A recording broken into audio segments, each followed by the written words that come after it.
हाँ भाई, चुनाव आयोग सारी हेकड़ी धरी की धरी रह गई ना। ये जो मनमर्जी चल रही थी बिहार में, उस पर रोक लगी गई ना।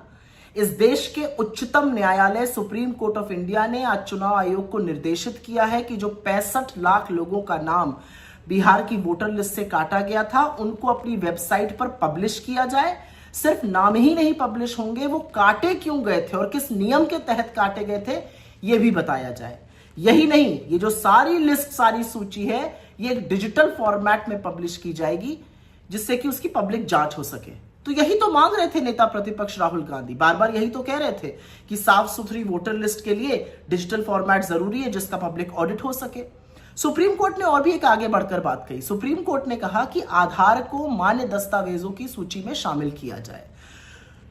ये जो चुनाव आयोग है, ये बड़े दम्भ और अहंकार में भरकर इसी सुप्रीम कोर्ट के सामने कह चुका है और कह रहा था लगातार कि ना तो हम नाम सार्वजनिक करेंगे और ना ये बताएंगे कि किस नियम के तहत वो नाम काटे गए। तो ये मेरी मर्जी लोकतंत्र में नहीं चलती है चुनाव आयोग जी। आपको नाम भी बताने पड़ेंगे, किस नियम के तहत कटे वो भी बताने पड़ेंगे, क्योंकि कितने ही मृत लोगों को आपने जीवित कर दिया है और जीवित लोगों को आपने मार दिया है।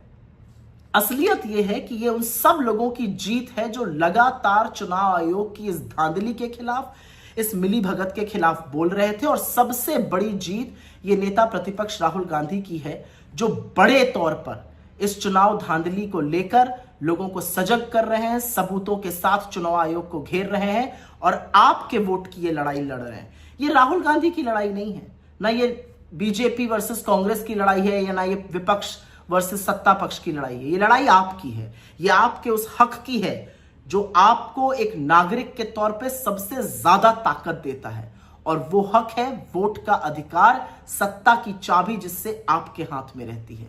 उसके साथ धांधली की जा रही है, उसके साथ खिलवाड़ किया जा रहा है।